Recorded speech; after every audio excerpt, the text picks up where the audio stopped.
చిన్న వీళ్ళు మొదలకుండా ఉన్నారు అంటే స్వామి మరి దంపతులకే ఇలా అన్నారు. ఆ దంపతులు లేని వాళ్ళు ఉన్నారు, వాళ్ళకి వాళ్ళని అనుకోడు. ఎందుకు దంపతులు లేదు, దంపతులు లేని వారు తప్పకుండా పట్టాలి. అందులో అన్యోన్యత ఉంది, అనురాగం ఉంది, అందులో ప్రేమానురాగం ఉంది. ఎక్కడో తెలియని బట్టి నెగిటివ్ వైబ్రేషన్స్ ఇంకా మీకు తొలగిపోతాయి, కలిగిపోతాయి. మరి ప్రేమ చూపిస్తుంది. దయచేసి వెటకాలానికి వెళ్ళి నా ఏముందే పక్కన చేయలేదు. ఇది మహాభారతం, మీరు ఇంట్లో లేదు. మహాభారత ప్రవచనంలో ఉన్నారు, సభలో ఉన్నారు. ఈ సభ శైవ సభ, ఈ సభ మహాభారత సభ. కలియుగంలో దర్శకుడి గ్రామంలో మహాభారత అనే సభ జరుగుతుంది. ఈ సభలో సాక్షాత్ పరమేశ్వరుడు ఉన్నారు. అలాంటి పరమేశ్వరునికి ఆధిపత్యంలో వచ్చుకుంటున్నారు. అయినా మళ్ళీ విజృంభిస్తారు. విజృంభించదు అంటే చిటికన అక్కడి దాన్ని విశిష్టత తర్వాత చేస్తుంది. కాబట్టి చూస్తాం, వాళ్ళని ఎన్ని కష్టాలు పెట్టినా మనకి కష్టాలు పెడతాం. వారిద్దరు పెట్టారా వెళ్ళిపోయి కష్టాలు పెడతారా పట్టుకోండి. చిటికన లేదు, వదలకండి. ఇంత చెప్పినా పట్టకుండా నీకు అర్థం ఏం చేయడం. నా ఆర్తి ఏమిటంటే నీకున్న జన్మలలో పాపాలు తొలగించాలని నా ఆర్తి. వచ్చి వినంత మాత్రం కాదు, అని ఆయన అనుకొని చూడు వాళ్ళని ఏం చేస్తాను, వాళ్ళని వాళ్ళని పెట్టాలని అనుకొని అని చిన్నగా నిషాద్రాజ్యంలోకి వచ్చి నలచక్రవర్తిలోకి ప్రవేశించాలని ప్రయత్నం చేశాడు. కలిపురుషుడు ప్రవేశించినట్లయితే బుద్ధి పతనమవుతుంది. ఇంకా బుద్ధి సక్రమంగా ఉండదు. బుద్ధిని తాను గడిపినదంటే చేయకూడని నిర్ణయం చేసేస్తాడు. అదే నిర్ణయం ఇప్పుడు ఏ జంట అయితే కూర్చున్నారో కదా, ఆ జంట భార్య యొక్క చేతిని పట్టలేదంటే అతన్ని కలిపురుషుడు ఆవరించి ఉన్నాడు అర్థం. బాబు కలిపురుషుడు ఆవరించి ఉన్నాడు. బాగా కలిపురుషుడు ఆవరించి ఉండాలంటే మీరు చెప్పకపోవాల్సిన అవసరం లేదు. పట్టుకోలేదంటే పట్టుకొని ఉన్నారని అర్థం. జంటగా ఉన్నవాళ్ళు మాత్రం కాబట్టి ఇక్కడ నీకు సంపత్తిలే పట్టుకోలేదా, నీకు హోదా కూడా కలిపురుషుడు, నీ కలెక్టర్ కూడా, కోర్టులు కూడా, నీ పెద్ద వ్యాపారం కూడా నీకు ఉన్న వైద్యుడు పట్టేస్తాడంటే ఎవరినైనా పట్టేస్తాడు. చిన్న లోకంగా పట్టేస్తాడు. కాబట్టి ఈ రకంగా వారిని నేను మళ్ళీ పురుష ప్రవేశం జరిగిందంటే తీసుకునే నిర్ణయంలో దోషం ఉంటుంది. అందుకని కలిపురుషుడు నలుగురు ప్రవేశించాలని ప్రయత్నం చేశాడు. కానీ నలుగురు మహాధర్మమూర్తి అయి నిరంతరం యజ్ఞయాగాలను వసూలు చేస్తూ బ్రాహ్మణులకు, ఆకలిలో ఉన్న వారికి ఎంతో విశేషమైనటువంటి దానములు చేస్తున్నాడు. అటువంటి నలుగురు ఎందు ప్రవేశించలేకపోతున్నాడు ఉన్నాడు. ఇలాంటి దంపతుల ఎందు ప్రవేశించలేకపోతాడు ఉన్నాడు కలిపురుషుడు. కాబట్టి జాగ్రత్తగా పట్టుకోండి. అటువంటి కలిపురుషుడికి ఎలా దొరకాలి? నలుడు ఎక్కడ అశౌచం దొరుకుతున్నా చూస్తున్నారు. అశౌచం దొరికితే కలిపురుషుడు పట్టేస్తారు. అశౌచం ఎక్కడ దొరుకుతుంది అనే దాన్ని అద్భుతంగా వివరిస్తున్నారు. ఈ కలిపురుషుడు ఎక్కడెక్కడ ఉంటాడో తెలుసా? ఈ కలిపురుషుడు లేటువంటి స్థానాన్ని అద్భుతంగా వివరించి ఉన్నారు. మనకు మహాభారతం కాకపోయినా భాగవతంలో చెప్పి ఉన్నారు. కలిపురుషుడు 4 ఎత్తు ఉంటాడు. ముఖ్యంగా ఇక్కడ ఆయన కోరుకున్నాడు 4 పరీక్షలు ఇచ్చారు. మొదటిది ఆయన ఉండే స్థానం మద్యపానంలో ఉంటాడు. బాగా కలిపురుషుడు మద్యపానంలో ఉంటాడు. రెండవది హింసించే దాని చోట ఉంటాడు. హింస అంటే పిల్లల్ని హింసించడం కావచ్చు, జీవులు హింసించడం కావచ్చు, భార్య భర్తలు కావచ్చు, ఎదుటివారిని మనమే కావచ్చు, ఏదైనా హింస దగ్గర ఉంటారు. ఆ హింస దగ్గర ఉంటాడు కలిపురుషుడు. మూడవది చూద్దాం, వేటగాడేగా ఉంటాడు కలిపురుషుడు. నాలుగవది స్వేచ్ఛా విహరణి, అంటే మన భాషలో వ్యభిచారం అంటారు. వారి దగ్గర ఉంటాడు కలిపురుషుడు. ఈ 4 చోట్లలో ఉందని చెప్పాడు పరీక్ష. ఈ 4 చోట్లలో ఉంటే నాకు సరిపోదని కలిపురుషుడు ఒకటి కోరుకున్నాడు. నేను బంగారవంతుడు కూడా ఉండాలని కోరుకున్నాను. ఆకలి కూడా పెద్దగా బంగారాన్ని వేయగలరు. బంగారం మీద కట్టుకోలేదు. ఇప్పుడు ఈ కాలంలో ఎక్కువ వచ్చింది అంటున్నారు. బంగారం ఆ రోజు ఏదిగా పరీక్షిస్తున్నాడు. సరే అన్నాడు, ఉండవయ్యా అన్నాడు. ఈ 5 ఇస్తే ఆయన చేశాడు తెలుసా? కలుపురుషుడు, అయ్యా మహారాజా మీరు 5 స్థానాలు ఇచ్చారు కదా, నాకు ఒకటి అడుగు ఇచ్చారు, 4 మీరే ఇచ్చారు. కానీ 5 నుండి ఇంకొక 5 గుణాలు వచ్చాయి. దాంట్లో కూడా నేను స్థానం అన్నారు. ఏమిటంటే మొదటగా మద్యపానం ఇచ్చారు, దాని నుండి ఒక గుణం వచ్చేస్తుంది. మద్యపానం చేసిన వారికి ఒక గుణం ఉంటుంది. ఏంటది? అహం. తాగినవాడు ఏమంటాడు? ఇదంతా నాదే అంటున్నాడు, నాంత గొప్ప లేదంటాడు, అహంకారంతో మాట్లాడతాడు. అహం అనే గుణం వచ్చేస్తుంది తాగినవాడు, మద్యపానం చేసేవాడు. ఇంకొకటి గుణం ఏంటి? హింస. హింస అంటే వేటాడడం, హింసించడం, మాటతో హింస, చేతులతో హింస, ఈ హింస వస్తుంది. ఆ హింస వచ్చినప్పుడు దాంట్లో ఒక గుణం వస్తుంది, పగ అనే గుణం. ఈ పగలో కూడా నేను ఉంటాను. నేను హింసించను, నన్ను ఒకరి మీద పగ పెట్టుకున్నా అంటే పరోక్షంగా కలిపి చూసుకున్నాడు ఉన్నాడని అర్థం. నేను మద్యపానం చేయ, అహంకారం తినాలి అంటే అహంలో కూడా కలిపి చూసుకున్నాడని అర్థం. నేను ఎవరు హింసించలేదు, కానీ అహంకారం తినాలి అంటే ఇందులో కూడా కల్పించుకున్నాడు అర్థం. 3వది చూద్దాం, పత్తాలు పేకాట ఆడడం. పేకాట ఆడుకున్న దాంట్లో వచ్చి ఒక గుణం వస్తుంది. ఏంటది? అసత్యం. అంటే అందరూ పేకాటాలు లేరు ఇక్కడ, ఎవరు ఆడడం చూద్దాం, కానీ అసత్యం ఆడుతారు. అసత్యం ఆడడం వల్ల కూడా కలిపురుషుడు ఆ గుణంలో. అది ఆయన ఏం చెప్తాడు? అసత్యం కూడా కలిపురుషుడు ఇస్తాడు. 4వది స్వేచ్ఛా విధరణ. ఇంకా మాట గురించి పెద్ద చెప్పాల్సిన లేదు, నేను అందరికీ తెలుసు. వ్యభిచారం అనేటువంటి స్త్రీవతకి దాంట్లో ఒక గుణం వస్తుంది. ఏం గుణం అంటే నేను వ్యభిచారం మీకు పోను అని ఒక మోహం ఉంటుంది. మోహంలో కూడా మోహం ఉంటుంది. మోహం ఎందుకు వచ్చేస్తుంది అక్కడ ఉంది. మోహంలో కూడా కలిపురుషుడు ఉంటాడు. మోహం దేని మీద? నాకు కారు మీద మోహం, నా భార్య మీద మోహం, లేదా నా పిల్లల మీద మోహం, నా ఆస్తుల మీద మోహం, నా దేహం మీద మోహం. ఎందులో కన్నా మోహం అవుతుంది. మోహంలో కూడా కలిపురుషుడు ఉంటాడు. 2 బంగారం కూడా ఒక గుణం వస్తుంది. బంగారం నుంచి వచ్చే గుణం ఏంటి అంటే వైరం. బంగారాన్ని ఎక్కువగా వేసుకుంటే వైరం వచ్చేస్తుంది. వైరం గుణం వస్తుంది. ఎలా? నేను 5 కిలోలు వేసుకొని రోజు వస్తున్నాను వైద్యున్నాను, మీకేమనిపిస్తుంది? ఎవరో గొప్పలు గడిపిస్తుంది. ఆమె ఎక్కువ వస్తుందా కాకుండా దారి కాదా 5 కిలోలు తీసేస్తున్నా, రోజు పెట్టుకుంటున్నా అంటారు. వైరం వచ్చిందా లేదా? అధికంగా బంగారాన్ని వేస్తే కూడా వైరం. బంగారం వేయకపోయినా వైరం ఉంటుంది మనకు. వైరం ఇలా ఒకరితో ఒకరికి వైరం. ఆ వైరంలో కూడా కలిపురుషుడు ఉన్నాడు. కలిపురుషుడు ఈ కారణానికి 10 గుణాలలో ఉంటున్నాడు. ఈ 10 గుణాలలో ఏదో గుణం మీలో ఉన్నా మిగతా 9 గుణాలు అన్నీ ఉంటున్నాయి. బాగా జాగ్రత్తగా చెప్తుంది. నా దగ్గర మిగతా గుణాలు లేవు 9, ఒకే ఒక గుణం ఉన్నది. ఏ గుణం ఉంది నా దగ్గర? నేను మద్యపానం చేయ, నా అహంకారం ఉంది. ఈ అహంకారం ప్రతి 9 తెలుసుకుంటాడు. ఎలా? అహంకారం అంటే ఒకరోజు తాగడానికి కోసం, తాగితే దూరం ఆడతావు, దూరం ఆడితే అసత్యం ఆడతావు, అసత్యం చేస్తే ఇంటికి వెళ్తావు, ఇంటికి భార్య పిల్లల్ని హింసిస్తావు, భార్య పిల్లల్ని హింసిస్తే వాళ్ళని పగ వెళ్తుంది, వాళ్ళు విమర్శ చేస్తావు, వాళ్ళు విమర్శ చేస్తే వాళ్ళని పగ పెంచుకుంటావు, వాళ్ళని పగ పెంచుకుంటే ఇంట్లో వెళ్ళిపోతుంది భార్య, భార్య దగ్గరికి వెళ్ళిపోతావు, స్వేచ్ఛాభిని దగ్గరికి వెళ్ళిపోతావు, భరత్ దగ్గరికి వెళ్ళిపోతావు, భరత్ దగ్గరికి వెళ్ళిపోతే మోహం కలుగుతుంది, మోహం కలిగితే ఉన్న ఇంట్లో ఉన్న బంగారం వెళ్ళి ఆమెకు విషిస్తావు. ఎత్తుకెళ్ళి అక్కడ వెళ్తే ఆమె భయం, ఆమె పగ వేసుకుంటుంది. భయాన్ని ఒక్క గుణం 10లలో ఏ ఒక్క గుణం ఉన్నా మిగతా 9 తనంతా కానీ బాగా గుర్తుపెట్టుకోవాలి. ఈ 10 గుణాలు బాగా దూరంగా ఉన్నాయి. కాబట్టి అందుకే అంటారు బంగారంలో కూడా కలిపి అన్నాడు అంటే కదా. మరి అక్షయం చూసినాడు బంగారం అవచ్చిన ఏమైతే కలిపి అక్షయమై చూస్తాడు. అక్షయ తృతీయ రోజు నాడు బంగారం పోవడం వల్ల కలిపురుషుడు కూడా అక్షయమై ఉంటాడు. పెరిగిపోతాడు తన ఇంట్లో.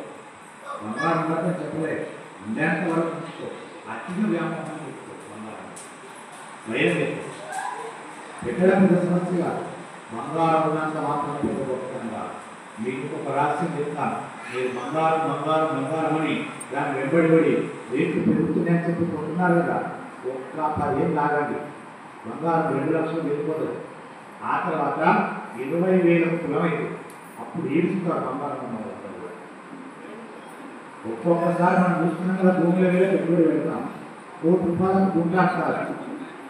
2 సంవత్సరాలు ఏమైంది, లేదు భూమిలో వేసి పడిపోయింది, కొట్టుకుంటున్నారు. ఒక్కొక్కరు ఏడుస్తున్నారు, ఆత్మహత్య చేసుకుంటున్నారు. అంటే ఎక్కడ గుర్తుపెట్టుకోండి, అతిగా పెరిగిందా ఎక్కడో దెబ్బ తీసుకుని అర్థం చేసుకోండి. అంటే అర్థం మీకు వ్యామోహం లేకపోతే ఇక మీకు ఎంత అవసరం అంతే జాగ్రత్త. అధికంగా ఎందుకు రాసుకుంటారు? అవు జాగ్రత్త, తస్మాత్ జాగ్రత్త, అది పెరుగుతుంది అంటే పడగొడుతుంది బంగారం. ఎంతలో కల్లా అంతలే ఉన్నాడు దయచేసి అధికంగా వెళ్ళకండి. కాబట్టి ఇంకా చాలా గొప్ప మాటలు చెప్తారు. ఈ సంసారం అనే వృక్షాన్ని అద్భుతంగా వివరించున్నారు. నలదమయంతులు సంసారం అనే వృక్షాలు లేకపోతున్నారు. అలాగే పురుషుడైనా స్త్రీ అయినా గృహస్థాపనలో వెళ్ళిపోతున్నారు. గృహస్థాపనలో వెళ్ళిపోగానే ఏం జరుగుతుంది? అక్కడికి సంసారం అనే వృక్షం వస్తుంది. సంసారం అనే వృక్షానికి కష్టసుఖములు అనే 2 ఫలాలు ఇస్తాడు పరమేశ్వరుడు. ఈ 2 ఫలాలను మీరు అనుభవించండి అంటారు. ఒక చెట్టుగా ఏర్పాటు చేసి ఆ ఇద్దరిని ఆ చెట్టుకు 2 ఇస్తాడు ఫలాలు. ఒకటి కష్టము, సుఖము. 2 కష్ట సుఖములు ఇచ్చాడు, సుఖము దుఃఖం అనుకోవచ్చు. 3 రసాలను ఇస్తాడు, 3 రసాలు ఇస్తాడు. ఆ వృక్షాన్ని సంసారం వృక్షానికి 3 రసాలు ఉన్నాయి. ఏమిటవి? సత్య, రజు, తమో. ఈ 3 రసాలు, 3 గుణాలు. దీన్ని రసాలను చెప్పారు. ఒక్కొక్కసారి సత్వగుణంలో ఉంటాడు, ఒక్కొక్కసారి తమోగుణంలో ఉంటాడు, ఒక్కొక్కసారి రజోగుణంలో ఉంటాడు. రజోగుణం అంటే కోపం, ఆవేశం. తమోగుణం అంటే చేయాలా చేయవలసిన, సత్వగుణం అంటే మంచి చేయాలి. ఈ 3 గుణాలతో ఉంటాడు. 4 వేర్లతో ఉంటుంది ధర్మ, అర్థ, కామ, మోక్షం. ఈ 4 వేర్లతో ఉంటుంది ఆ వృక్షం. 5 విధానాలుగా ఉంటుంది. 5 విధానాలుగా ఉంటుంది. ఒకటి 5 రూపాలుగా అనుకోవచ్చు. అది శబ్ద, స్పర్శ, రూప, రస, గంధమైనటువంటి 5 విధానాలుగా పరిణమించేటువంటి సంసారం అనే వృక్షం. భగవద్గీత లేచింది. 6 గూడలు ఉంటాయి ఈ సంసారం అనే వృక్షానికి. 6 గూడలు. ఆ 6 గూడలు ఏంటంటే కామ, క్రోధ, లోభ, మోహ, మద, మాత్సర్యం. ఈ 6 గూడలతో సంసారం అనే వృక్షం ఉంటుంది. 7 పొరలు ఉంటాయి ఈ వృక్షానికి.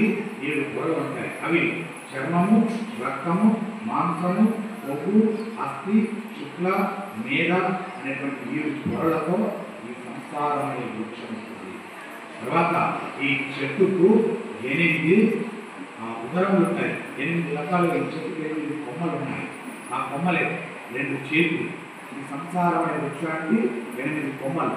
కొమ్మలు ఏమిటంటే 2 చేతులు, 2 కాళ్ళు, 1 నోరు, 1 కంఠము, హృదయము, ఉదరం, పొట్ట.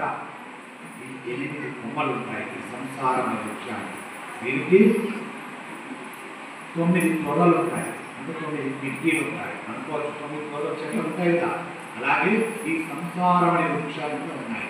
అవి ఏంటి అంటే 2 కళ్ళు అనే రంగాలు, 2 చెవులు అనే రంగాలు, 2 ముక్కు అనే రంగాలు 6, నోరు 7, మలద్వారం 8, ముఖ ద్వారం 9. ఈ 9 రంగాలతో సంసారం అనే వృక్షం ఉన్నది. ఇంకా 10 సంబంధించినటువంటి ఉంటాయి, వాయువులు ఉంటాయి. 10 వాయువులతో కూడినటువంటి సంసార వృక్షం ఉంటుంది. ఒకటి ప్రాణ, అపాన, ఉదాన, సమాన, వ్యాన, నాగ, కూర్మ, కుదర, గణనీయ అనేటువంటి 10 వాయువులతో కూడినటువంటి వంశాలు సంసార వృక్షం. ఈ సంసార వృక్షాన్ని గురువు గారు ఎంత గొప్పగా వర్ణించారు, అద్భుతంగా వర్ణించారు. ఈ సంసారం అనే వృక్షాన్ని ఈ దంపతులు ఇద్దరు ఒక్కటైంది అనుభవిస్తున్నారు. అలా నడవడానికి నలదమయంతులు ఆనందంగా అడుగులు వేశారు వివాహ క్రియతో. ఈ దంపతులు కూడా అలా అడుగులు వేశారు. ఈ దంపతులు కూడా ఈ సంసారం అనే వృక్షంలో ఎన్ని ఇబ్బందులు వచ్చినా కలిసి కట్టుకుని ఉండాలి. మీ చెబుతున్న వీళ్ళు గొడవను అనే సంకేతం చెప్తున్నారు ఇక్కడ. కాబట్టి నలభమయంతులు ఆ రకంగా సంతోషంగా ఉంటున్నటువంటి సమయాన ఆ కలిపురుషుడు ప్రతిజ్ఞ పూనాడు. ఆయనలోకి వెళ్దాము అనుకున్నాడు. కలిపురుషుడు ఆ యొక్క నందులోకి ప్రవేశించడానికి ప్రయత్నం చేస్తున్నాడు. కానీ నందులోకి కర్మానికి ఆయనలోకి వెళ్ళలేకపోతున్నాడు కలిపురుషుడు. కానీ ఒకరోజు ఎలా వెళ్ళాలి అని ఆలోచిస్తున్న సమయంలో, అలా ఎదురు చూస్తున్న సమయంలో కలిపురుషుడు కనుక్కోకుండా ఒక అవకాశం లభించింది. ఏమిటి అవకాశం అంటే, ఒకప్పుడు నలుడు మూత్ర విసర్జన చేసి కాళ్ళు కట్టుకోవడం మరిచిపోయి సంధ్యావందనం చేయడానికి వెళ్ళిపోయారు. ఎంత చిన్నదాన్ని మూత్ర విసర్జన చేయడం అది సహజంగా జరిగే పని మనుషులకి. చేసి సంధ్యావందనం చేసుకోవాలి. సంధ్యావందనం అంటే కొందరికేమో ఆ గురువు ఉద్దేశం ఉండదు, ఉండకుండా సంధ్యావందనం చేయమంటారు. ఆ సంధ్యావందనం చేసే సమయంలో ఖచ్చితంగా మూత్ర విసర్జన వెళ్ళినప్పుడు కాళ్ళు వెళ్లిపోయిన నీళ్ళు పోయాలి, రెండు చేతులు కడగాలి, ఈ కన్నులకు నీళ్ళు అద్దాలి, చెవులను ఇలా అనుకోవాలి. తర్వాత మూత్రం నీళ్ళు వేసిపోయాలి. తర్వాత పథకాన్ని తీసుకొని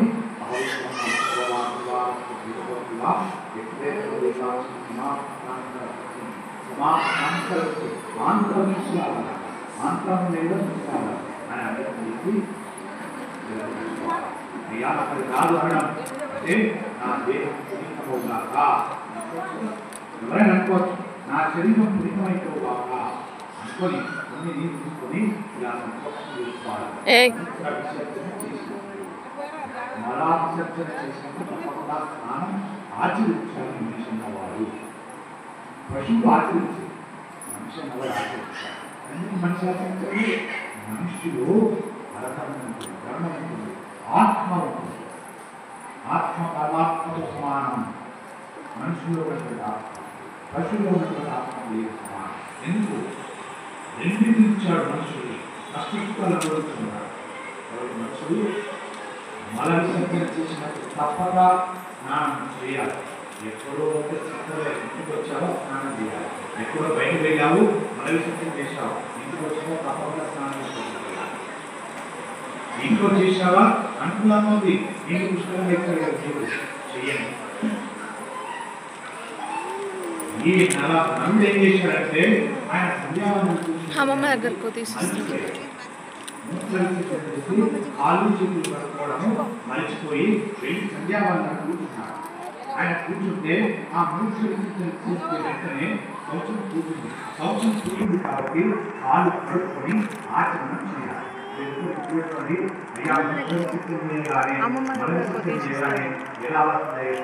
నాకు ఇయరాలు చేతిని వస్తుంది అమ్మ.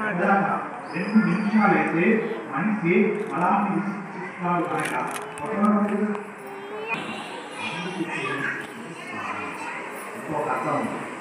మీరు ఎంత గొప్పగా శుద్ధి చేసుకున్నా ఎప్పుడూ కూడా బలం కానీ కానీ అది అసూక్ష్మం. అది పట్టణం రావాలి, స్నానం ఆచరించాలి. అప్పుడేమిటి మనవరు చెప్తున్నాము, ఈ దేహము పడుకొని లేచిందంటే బలాన్ని విసర్జిస్తున్నాం. ఏమిటైనా చెమట రూపైన మనం వస్తుంది. ఎలా తిరగాలి? వాసన వస్తుంది. పడుకొని లేచావా, కాసేపు కష్టపడి పని చేసావా, ఇక్కడ ఎంతమంది ఉంటున్నారు కదా, మీరు ఇంత అవసరాన్ని చూసుకోండి.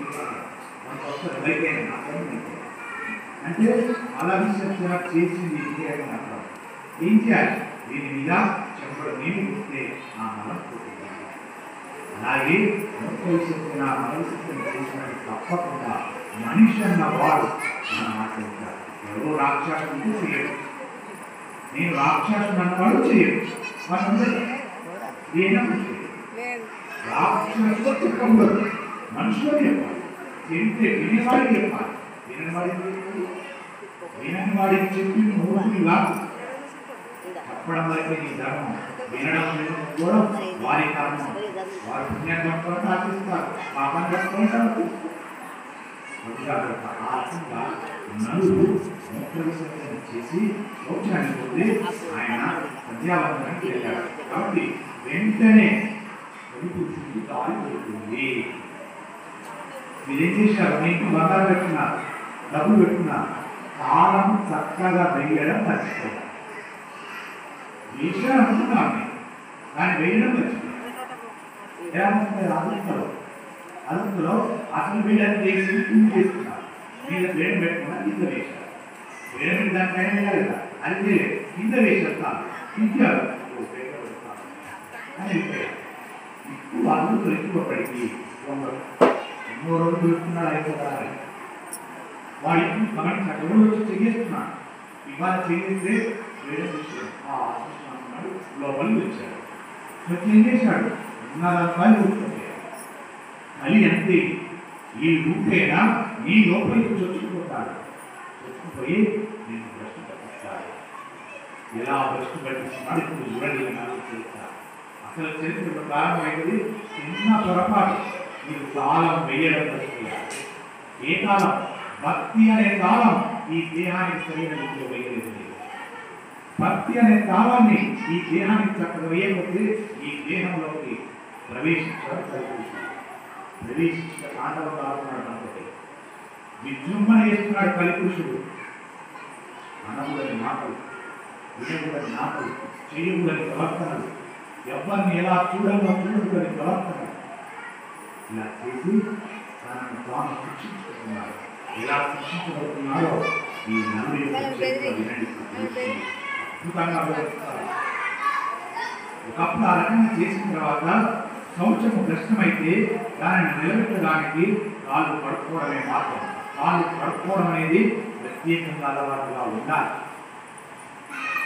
చాలా ఉంటారు చెప్పకూడదు ఈ సమయంలో, కానీ మా ఇంట్లో మావిడ ఎక్కువగా ఉంటుంది. చాలా బయటకు వెళ్ళామా, గేట్ దాటామా, కాలు పడుతున్నాం. ఒక అనిపించేది నాకు కూడా, నేను మరీ బయట కాలు పడుకోమంటుంది, మంచిగా అంటుంది కదా. కానీ కొన్ని చరిత్ర జరిగిన తర్వాత రామాయణం, మహాభారతం, భాగవతాలు చదువుకుంటూ మావిడ చాలా మంచిగా తీసుకున్నాను. ఆమె చెప్పి దగ్గర కానీ ఇదేంటి ఎన్నో వారు నమస్కారం చేస్తున్నాను. నువ్వు చాలా మంచి గొప్ప పని చేసావమ్మా, నువ్వు మంచి పని చేసుకుంటున్నా. నాలుగు పడుకోవడం సాంప్రదాయంగా ఉండాలి.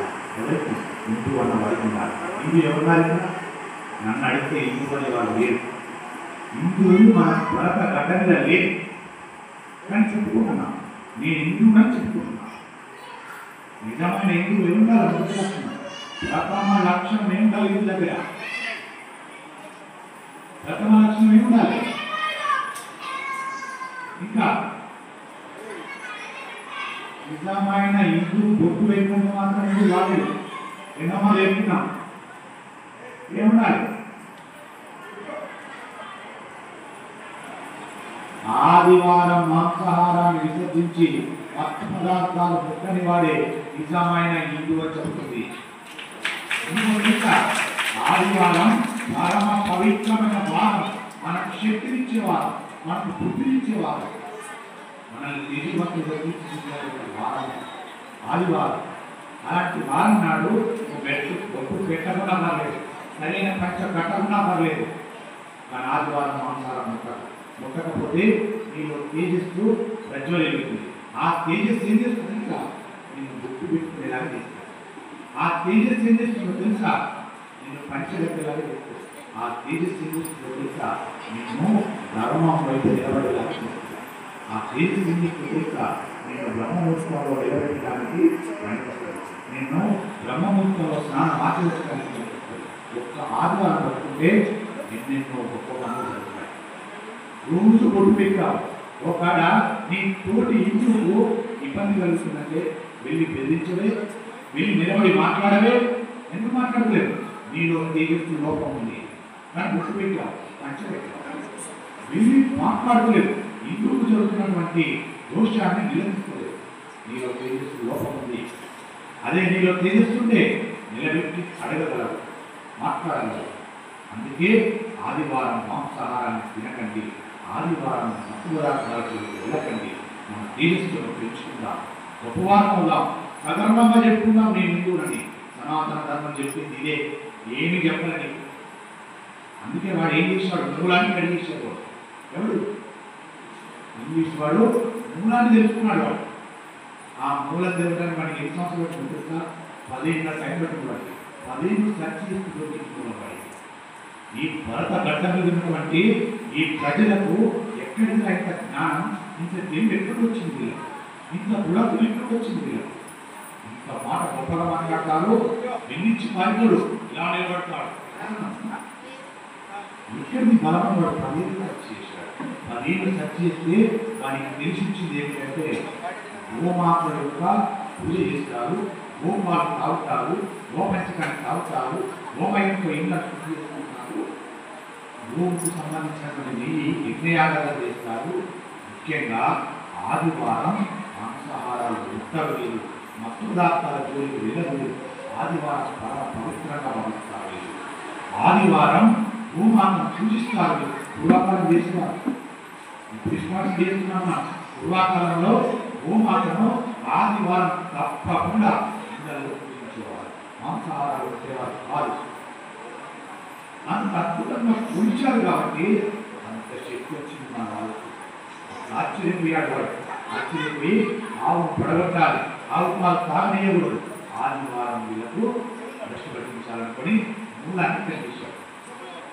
ఆదివారం ఇది తాగాలని ఏం చేయాలి అని చేశాడు. ఇక్కడ ఒక 80 సంవత్సరాలు మా నాన్న వయసు ఉన్న వాళ్ళు కొంచెం చూసుకోండి. పూర్వకాలంలో వయసు ఉన్న చిన్నతనంలో ఉన్న వాళ్ళకు ఆదివారం సెలవు లేదు, శనివారం వస్తుంది, ఆదివారం వర్కింగ్ డే ఉంటుంది.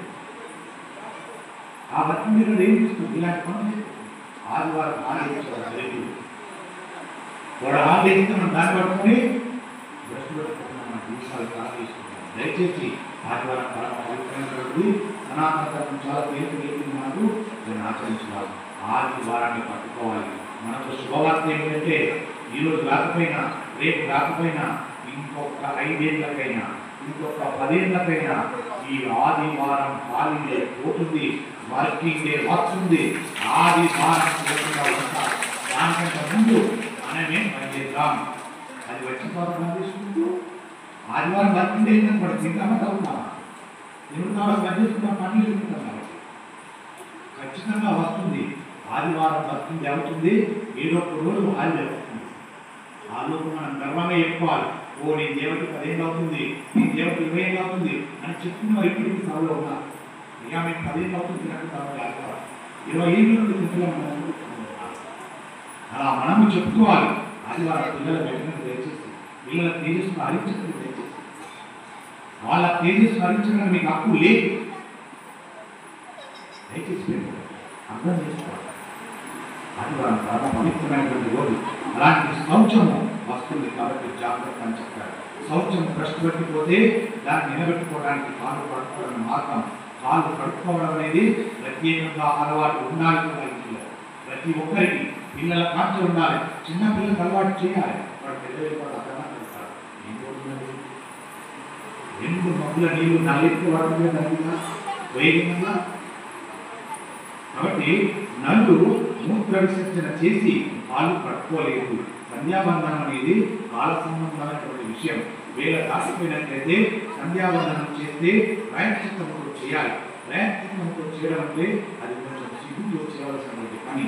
అందుకనే వేళ పట్టున ముందు సంధ్యాబంధనం చేసేయాలి. సంధ్యావందనం చేసుకోవాలని తొందరలో నలుగురు పొరపాటున కాళ్ళు పట్టుకోవడం మర్చిపోయాడు. మనసులో ధర్మం విడిచిపెట్టలేదు. ధర్మం నందు పూర్తిగా ఉన్నాడు, కానీ శౌచం నందు దోషం వచ్చింది. శౌచం లేదు కాబట్టి కలిపి నలుగులోకి ప్రవేశించడానికి అవకాశం లభించింది. ధర్మం ఉంది. ఏం ధర్మం? ఇంటికి తలుపు వేశావు, వేడం వేశావు, కానీ వేడం లోపల కనలేదు. కాలం వేశావు.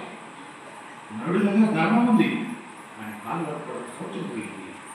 నీ దేహం అనే దానికి ధర్మం ఇచ్చావు, ఆచరిస్తే తెలుసుకుంటున్నావు, ఆచరిస్తే ఎన్నో జ్ఞాన సంబంధమైన విషయాలు తెలుసుకుంటూ కానీ ఆచరిస్తే ఇక్కడ దృష్టి పెట్టుకుంటున్నాడు మనుషులు. దంపతులు భార్యాభర్తలు ఎలా ఉండాలో తెలుసు మనం అలా ఆచరించాలి. ఆచరించకపోవడం వస్తుంది వైక్లభ్యం. మన దరిద్రం ఏంటంటే మనకు తెలియనటువంటి విషయం లేదు, మనకు అన్ని విషయాలు తెలుసు, మన ఆచరించాలి.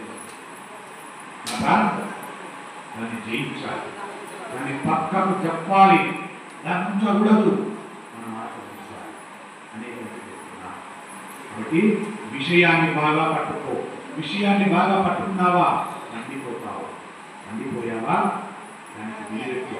మండిన పండుగ విలువెక్కువగా, పండిన పండుగ విలువిస్తారా, కాయం ఇస్తారా విలువ? పండిన పండును ప్రతి జీవిస్తుంది. చివరికి వస్తే చిన్న చీమ కూడా ఇష్టపడదు. ఎక్కడుందో వెతుక్కుని వెళ్ళి మరీ తీసుకున్నప్పుడు షికారు అనుకున్నా కూడా అక్కడ దాకా ప్రయాణం చేస్తున్నారు చీమ.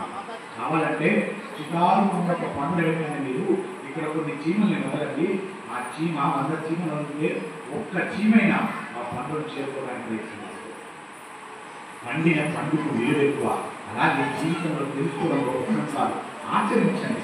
ఆచరిస్తే మీరు పండిపోతారు, పండిపోయిన దంపతులు అవుతారు, ఆదర్శవంతమైన దంపతులు అవుతారు. మీ దాంపత్యాన్ని చూస్తే 10 మంది ఆచరించేలాగా సువాసన రావాలి. మీ దాంపత్యంలో పండిన పండుగ ఎలా సువాసన వస్తుందో మీ దాంపత్యంలో ఆ సువాసన రావాలి. అలా పండిపోవాలి, అలా బతకాలయ్యా. జంట అది దాంపత్యం ఉంటుంది అనుకునే కోణంలో దయచేసి అలా జీవించడం చెప్తుంది మరో వాక్యాన్ని. కాబట్టి సంధ్యావందనం చేయాలన్న తొందరలో ఆయన ఆలోచించకుండా ఉత్తర క్షణంలో నలమహారాజులోకి కలి ప్రవేశించేశాడు. ప్రవేశించిన తర్వాత ఈలోగా ద్వాపరుడిని పాచికల్లోకి ప్రవేశించమని అడిగి తాను నలుగురిలోకి ప్రవేశించాడు. వెంటనే ద్వాపరుడిని చెప్పాడు. వాళ్ళిద్దరు స్నేహితులు, ద్వాపరుడుగా కలిపి కలియుగం కలిపి కలియుగం రాలే, కలి ఖాళీగా ఉన్నాడు, ఆయన అవకాశం రాలేదు. ద్వాపరుడు కలిపిస్తున్నాడు. ఈయనకు దొరికింది వెంటనే నలుగురు ఎందు ఓ లోపం దొరికింది. దొరకగానే ఆయన వెంటనే మెసేజ్ పంపించాడు ద్వాపరుడికి, నువ్వు వెంటనే పాచికల్లో వెళ్ళిపో, పాచికల్లో ఉండు, నేనేం చేసినా పడిపోవాలి అనుకున్నాడు. అనుకొని ఈలోగా ద్వాపరుడిని పాచికల్లోకి ప్రవేశించమని అడిగి తాను నలుగురిలోకి ప్రవేశించి పుష్కరుడు అనే రాజు వద్దకు వెళ్ళి, నీకు ఒక మహాత్ములైనటువంటి అవకాశం వచ్చింది, ఇప్పుడు నల్లు ఓడిపోతాడు, కనిపించలేనటువంటి నేను ఇప్పుడు నలుగురిలో ప్రవేశించాను, కాబట్టి నీవు వచ్చి నలుగురితో జూదమాడవలసిందని ఆ రాజును పిలుచుకొచ్చాడు. పుష్కరుడు అనేటువంటి రాజును తీసుకొచ్చాడు పక్కన రాజ్యాలు. నల్లు ఓడిపోయే అవకాశం నువ్వు రా అని చెప్తున్నాను.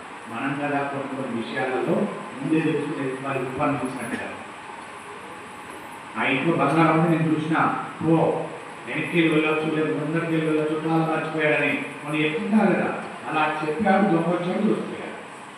అలా నన్ను వచ్చి చెప్తున్నాడు పుష్కరుడు, నన్ను ఊడిపోయే సమయం ఆసనమైంది, వెళ్ళు పట్టుకో అన్నాడు. అంటే పుష్కరుడు వెళ్ళాడు.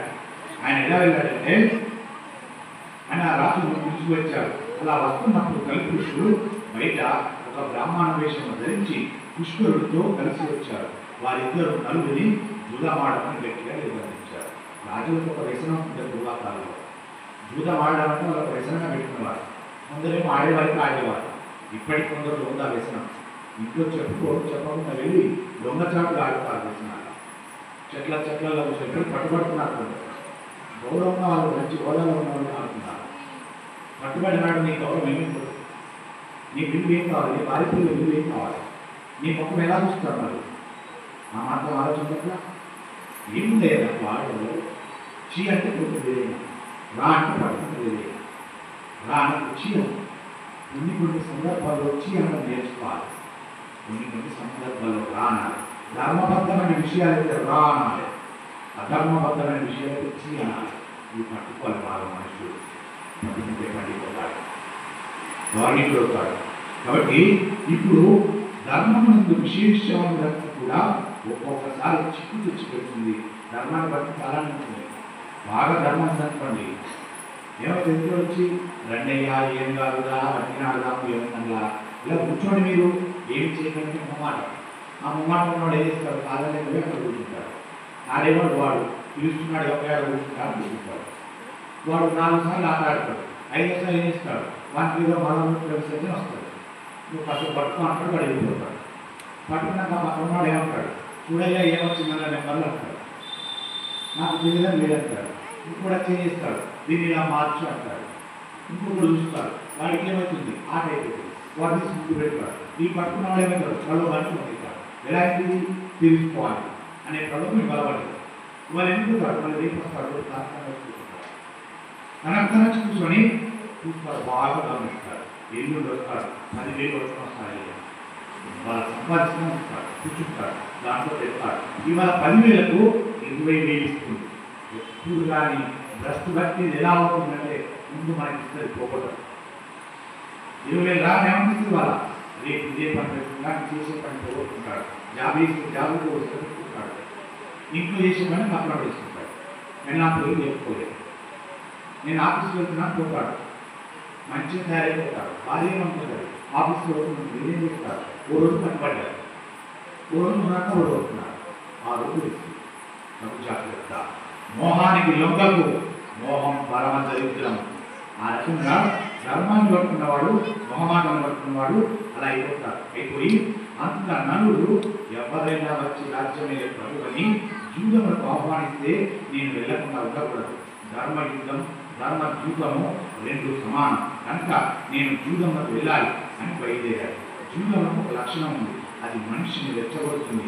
అక్కడ వెళ్ళి ఆడడం మొదలు పెట్టాడా మనిషిని పైకెత్తుతుంది, పడగొడుతుంది, ద్వేషాలు తెప్పిస్తుంది, రోషాలు తెప్పిస్తుంది, ఏం మాట్లాడుతుందో అర్థం కాదు. అలాంటి మాయలు పడుతుంది జూదం. కాబట్టి అలాంటి జూదం దగ్గరికి కలి ఇప్పుడు నన్ను యొక్క బుద్ధి ఎక్కువలా ఉంటుంది. కాసేపు పందెం వేసి రాజకార్యం ఉన్నదని వెళ్ళిపోయి ఉండేవాడు. కానీ ఇప్పుడు కలి ప్రవేశించున్నాడు నలుగురిలో. మామూలుగా అయితే నలమహారాజు ఆడుతాడు. ఎలా ఆడుతాడంటే 2-3 ఆటలు ఆడతాడు. 4వ ఆటకు నాకు రాజకార్యం ఉంది, నేను వెళ్ళిపోతానని వెళ్ళిపోతాడు. ఎందుకు వెళ్ళిపోయాడప్పుడు అతడిలో కలి లేడు కాబట్టి వెళ్ళిపోయాడు. ఇప్పుడేమవుతుంది, కలి ప్రవేశించాడు. కలి ప్రవేశించాడంటే అర్థం మన చూపులు అక్కడికి పెట్టాలి. కలి ప్రవేశించలేదంటే మన చూపు ఇక్కడే ఉంటుంది. మహాభారతంలో కలి ప్రవేశించాడు, అక్కడ ఏడుస్తున్నాడు, ఎంతమంది నా వైపు చూస్తున్నాడు, అటువైపు ఉండటం దయచేసి అతను ఏడవనివ్వండి. మనం ఇటువైపు చూద్దాం, మన భారతం విందా, నలుడు యొక్క చరిత్ర విందా. నేను మొహం తిప్పాలి అనుకుంటా, ఏం చరిత్ర అదే. ఎందుకు ఏడుస్తున్నాడు, కల్పించి వచ్చాడు, పట్టుకుంటామని.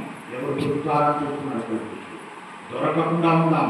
తనలు తిప్పవద్దు దయచేసి, ఇటువైపు పెట్టండి, వినండి దయచేసి అని అంటాడు. ఆ ప్రభువు నలుడు ఆ రకంగా ఇంకొకలా ఉండలేకుండా కలి ప్రవేశం చేశాడు కాబట్టి ఆట మీద ఆట వేస్తున్నాడు. కానీ ఇప్పుడు అందుకని ఆయన బుద్ధి సక్రమ నిర్ణయం చేయదు. కాబట్టి ఇప్పుడు తనకున్న ధనం అంతటిని ఒకదాని తర్వాత ఒకటి ఓడుతున్నాడు, ఓడిపోతున్నాడు. ఇలా సర్వము ఓడిపోతున్నాడు. ఈ నలుడు సర్వము ఓడిపోతున్నాడు. ఆయనకు తెలవట్లేదు, మోహంలో ఓడిపోయాడు. ఎందుకు మోహం? కలి ఆవహించున్నాడు. కలి ఆవహించుంటే ఇలానే జరుగుతుంది. వద్దు అన్న చోటుకి పోతాం, మాట్లాడకూడదన్న చోట మాట్లాడుకుంటాం, పెట్టకూడదన్న దాంట్లో పెట్టుబడి పెట్టుకుంటాం, నమ్మకూడదన్న వ్యక్తిని నమ్ముకుంటాం, మధ్యవర్తులు వద్దు అన్న కూడా మధ్యవర్తిత్వం వైపుకుంటాం, నీటి పెద్దరికాలు వెళ్తుంటాం. అప్పుడు మంచిగా అనిపిస్తుంది. తర్వాత పిలుస్తారే అందులో పోకపోతే బాగుంటుంది. ఇంకొన్ని సందర్భాలు ఎలా ఇస్తుంది, మనకు ఇస్తూ పడకూడదు. అంటే డబ్బులు వస్తుంటే మనం కాదా దాన్ని ఎక్కువ అడుగు పెట్టుకుంటాం, పెట్టి పడిపోతుంటాం. దయచేసి జాగ్రత్త. ఇన్ని విషయాలు 76 రోజుల నుండి చెప్తుంది మహాభారతం. 76 రోజుల నుండి కొన్ని 100 ధర్మ సూక్ష్మాలు చెప్పింది మహాభారతం. ఈ 100 ధర్మ సూక్ష్మాలలో ఏ ఒక్కటి పట్టుకున్నా మీ జన్మ ధరించుకోదు, మీ దాంపత్యం ధరించుకోదు, మీ వంశం సంసారాన్ని వృక్షం ధరించుకొని పచ్చగా ఉంటుంది, ఎప్పుడు వాడిపోదు, అంత గొప్పగా ఉంటుంది. అని పట్టుకొని దయచేసి. కాబట్టి ఆయన ఒక్కొక్కటి ఓడిపోతున్నాడు, గెలవడం అనేది లేదు. పార్చికల్లో ఇప్పటికీ వాపడు ప్రవేశిస్తున్నాడు. అందుకని నల్లు పురుషుడికి అనుకూలంగా పందెం పడుతుంది. కానీ నల్లు గమనించడం లేదు. అదే పనిగా జూదం ఆడుతున్నాడు, అదే పనిగా ఓడిపోతున్నాడు. దీనిని అక్కడ ఉన్నటువంటి బ్రాహ్మణులు చూశారు. అదే ఏమిటి, రాజకీయులు ఆడడే, రాజకీయులుగా నలుగు చేయడే, ఇలా ఎందుకు ఓడిపోతున్నాడు, ఏమో జరుగుతుంది అనుకుని ఆ బ్రాహ్మణులు చూశారు.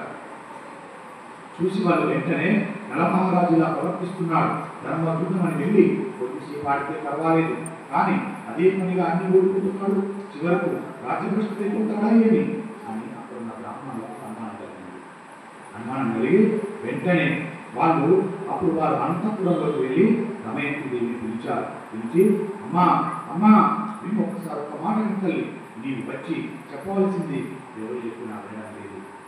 నలమహారాజు గారు వినడం లేదు. నల చక్రవర్తి అదే పనిగా చూద్దాం ఆడుతున్నాడు, అదే పనిగా ఒడుతున్నాడు, ఓడిపోతున్నాడమ్మా. ఎక్కడికి పోతుందమ్మా తెలియదు. మీరు తొందరగా రావాలి, కల్పించుకోవాలి. ఇదే విషయం మండలంలో జరుగుతున్న మనుషులలో ఎవరో ఒకరు ఉంటారు. అమ్మా నీ భర్త ఫలాన్ని చెట్లలో ఆటాడుతున్నాడు ఒక రోజు అంటే ఒకసారి రామచంద్రం పట్టుకుంటాడు. చూస్తే తెల్లబోతుంది. ఏమిటి కారణం? ఎంత గౌరవంగా ఉన్న కుటుంబం అది. ఇదే నాన్న చూస్తున్నప్పుడు చాలా కంటిగా ఉంటాడు. అది అవసరమని ఈ రకంగా మనలో జరుగుతుంది, అక్కడ నలుడికి జరిగింది. కాబట్టి వాళ్ళు పొందుతున్నారంటే ఆ తల్లి దమయంతి అంతఃపురం కూడా విడిచిపెట్టి వస్తుంది. బ్రాహ్మణ యొక్క మాట తప్పదు. బ్రాహ్మణులంటే దమయంతి దేవి పరమ భావం, పూజ్యభావం బాగా విశ్వసిస్తారు. బ్రాహ్మణులను గౌరవిస్తారు. బ్రాహ్మణులు ఎక్కడ నమస్కరిస్తారు. బ్రాహ్మణులు అంటే అలాంటి బ్రాహ్మణులు వచ్చి చెప్పారు, అమ్మా దమయంతి దేవి నలమహారాజు గారు ఊరుకున్నాడు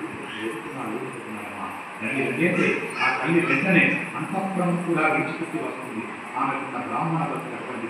ఆమె వచ్చి వారించింది, నాదా ఇక వద్దు, నా మాట వినండి, ఇక ఆగండి, ఆడకండి అని చెప్తుంటే నలుడు కనిపెట్టలేకపోయాడు. నలుడు కనిపెట్టలేకపోతున్నాడు. దాన్ని దమయంతి దేవి కనిపెట్టింది. జీవితంలో ఎంత పెద్ద వ్యక్తి అయినా ఓడిపోతున్నప్పుడు చాలా జాగ్రత్త పడాలి. వెంటనే లేవాలి. లేవకపోతే ఇబ్బందులు పడతావు, కుటుంబం లోపల పడుతుంది అని చెబుతుంది. కాబట్టి ఎంత పెద్దగా ఓడుతుంటే అంత పెద్దగా ఓడుతున్నాడు. అలా గెలవన్న పచ్చల అంత ఓడిపోతుంది. జీవితంలో ఒక దరిద్రమైన అలవాటు ఉంటుందట. ఓడిపోతున్నా కొద్దీ ఇంకా ఆడాలి, ఓడిపోతున్నా కొద్దీ ఇంకా ఆడాలనిపిస్తుంది. ఇంకో దరిద్రం ఉంటుంది. జీవితంలో ఆడుతుంటే వచ్చినా కొద్దీ ఇంకా పెట్టాలి, వచ్చినా కొద్దీ ఇంకా పెట్టాలనిపిస్తుంది. ఆపడకుంటుందట ఇప్పుడు చెప్తున్నారు. కాబట్టి జూదం ఆడేవాడు ఎన్ని ఓడిపోతున్నా అక్కడ ఉంది దేవుడు, అక్కడే కూర్చొని ఆడుకుంటాడు. మాత్సర్యం పెరిగిపోతుంది. ఇలా మాత్రమే ప్రేమ, ఆట మీద ప్రేమ పెరిగిపోతుంది. మాత్సర్యం పెరిగిపోతుంది. చివరకు ఉన్నవాడిని మనకు పెట్టేసుకుంటాడు. నేనేం చేయను, చెప్తే వినడం లేదు, ఇది పెద్ద కష్టం చేయడానికి మూలవడుతున్నది, ఎలా ప్రయత్నం చేయాలి, ఏం చేసుకుంటున్నా ఆగిపోతుంది అని ఆ తల్లి విధాలుగా ఆలోచన చేస్తుంది. చేస్తూ ఆ అంటుంది. చివరికి ఆమె అక్కడే కూర్చొని ఆడుతున్నాడు. మాత్రపోయి చివరికి అంటున్న తల్లి నేనేం చేయాలి, ఏం చేస్తే బాగుంటుంది అని ఆలోచించుకొని అని లత వంటి శైలిలో కలిగినటువంటి దమయంతి జంతువును పొందినదే ఒక నిర్ణయానికి వచ్చేసింది. దమయంతి ఆలోచన వచ్చేసింది. ఆమె దగ్గర చాలా ప్రజ్ఞత ఉంది. ఆమె చాలా బుద్ధితో వ్యవహరిస్తున్నటువంటి దమయంతి మాత వెంటనే కనిపెట్టేసింది. భర్త ఏ స్థితిలో ఉన్నాడో కనిపెట్టేసింది. ఇది భార్య ఉండాల్సిన లక్షణం. ప్రతి భార్య ఉండాల్సిన లక్షణం. భర్త ఎటువైపు అడుగులు వేస్తున్నాడు, ఏం చేస్తున్నాడు, రాత్రి ఎలా వస్తున్నాడు, ఏ రకంగా భర్త పడుతున్నాడు అని కనిపెట్టాలి ఈ భార్య. కనిపెట్టలేదా సంసారం పాలవుతుంది. ఈ భార్య ఉండాల్సిన లక్షణం చెప్తుంది. ఇక్కడ దమయంతి దేవి కనిపెట్టింది. కనిపెట్టి అలాంటి తల్లి పుష్కరుడికి పాచికూలంగా పడుతున్నాయి, నలుడికి ప్రతికూలంగా పడుతున్నాయి. కాబట్టి ఇక నలుడు నిలబడు, సమస్త సామ్రాజ్యం కూడా వీటిని ఊరుకుతాడు, రాజ్యభ్రష్టు జరుపుతాడు, కష్టములు ప్రారంభం అవుతున్నాయి. చివరికి అందం వ్యక్తి ఊడిపోతున్నాడు. ఏమైపోతుంది ఇక అంతా పోతుంది అని ముందే తల్లి అంచనా వేస్తుంది. రాజ్యభ్రష్టు అవుతాడు అన్న తర్వాత బయటకు వెళ్ళిపోతే పిల్లలకు కూడా కష్టం వస్తుంది అన్న తల్లి ఎంత ముందు చూపించుకుంటుంది. అలా ముందు చూపు ఉండాలి, ప్రతి భార్యకు ఉండాలి ముందు చూపు. అలా భార్యకు ముందు చూపు లేకపోతే ఇప్పుడు పడుతున్న కష్టాలే పడతారు. ఇప్పుడు ఏ జంటలైతే కష్టాలు పడుతున్నారో ఆ ఇల్లాలు ముందు చూపు పట్టుకోలేదు అర్థం.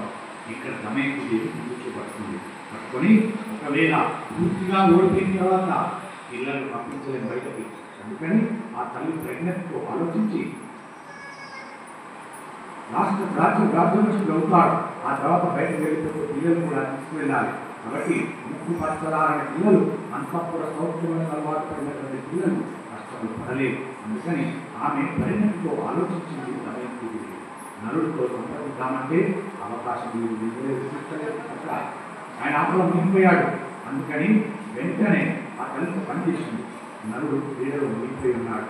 అందుకని వాత్స్నేహితుడైనటువంటి సారుని పిలిచాడు. పిలిచిన తల్లి దమయంతి పిలిచి తన కుమారుడైనటువంటి ఇంద్రసేనుడిని కుమార్తెనటువంటి ఇంద్రసేన అద్భుతమైనటువంటి పేరు కవలలు పోతే 8 పేరు పెట్టుకోవచ్చు. ఆడపిల్ల మగపిల్ల ఉన్న వాళ్ళకి ఇంద్రసేనుడు ఇంద్రసేన ఎంత గొప్ప పేరు. ఈ పేరునే కనబడి పిల్లల పేరు అద్భుతమైన పేరు పెట్టుకున్న అమ్మ దమయంతి ఆ కుమార్తె అయినటువంటి ఇంద్రసేనని రథం ఎక్కించి ఈ పిల్లలిద్దరిని తీసుకువెళ్ళి విదర్భాదేశంలో నా పుట్టినటువంటి వీణు దగ్గర నింపేసి నీవు మళ్ళీ ఎంత తొందరగా వెళ్ళావు అంతే తొందరగా ఉండాలి అని ఆజ్ఞించింది వాసుదేవుని. కాబట్టి ఆయన అనుకున్నది తడుగా వెళ్ళాడు. ఆ పిల్లలిద్దరిని తీసుకొని వెళ్ళి ఆ విదర్భాదేశంలో భీము దగ్గర దింపి నీవు మరలా అంతే దేవునితో వెళ్ళి రావాల్సింది అని చెప్పింది దమయంతి.